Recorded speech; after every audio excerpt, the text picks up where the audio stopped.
đến quầy số 3.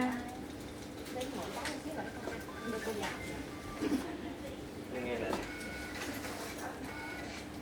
Bấm chuông lên 5 mở để không ra ở ngoài, ở ngoài.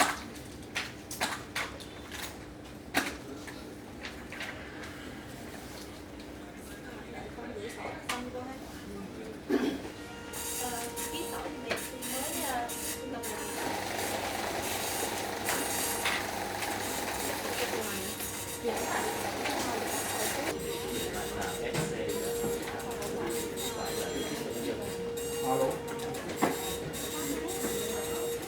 Rồi.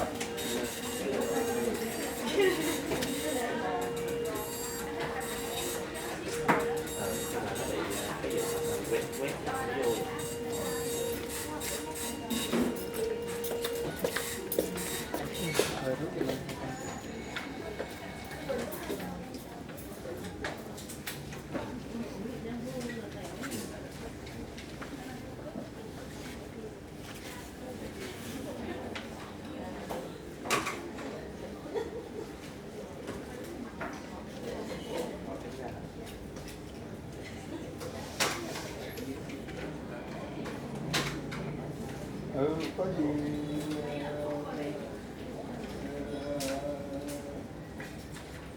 chạy về ngân hàng đi bác. Dạ, nó khoảng nửa tiếng nữa đó.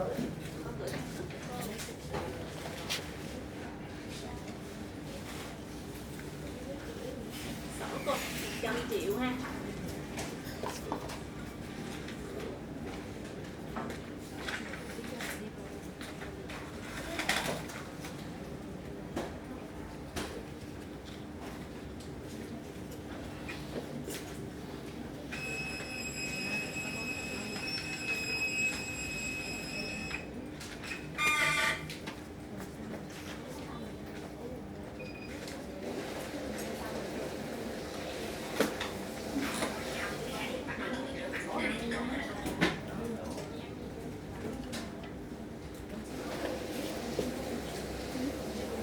Cái ngày cái ngày này cũ hả? Đúng rồi, cái ngày cũ á cô, cho nó chưa update công việc.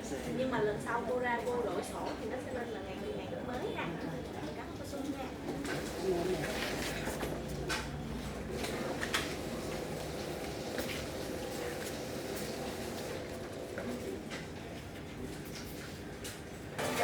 Người khách hàng N0 đến quầy số 2.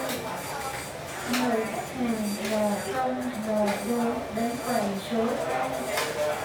Người khách hàng N0 đến quầy số 1.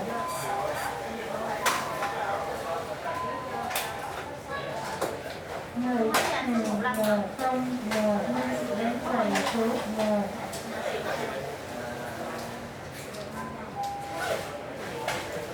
Người khách hàng N0N6 đến quầy số 2. Người khách hàng N0N6 đến quầy số 2.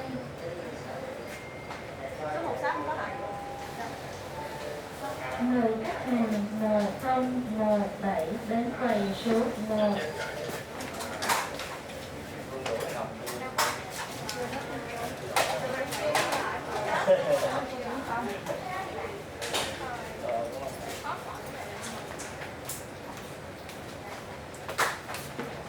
Bà xong rồi hả? Cô em. Anh ơi, mình có số chưa?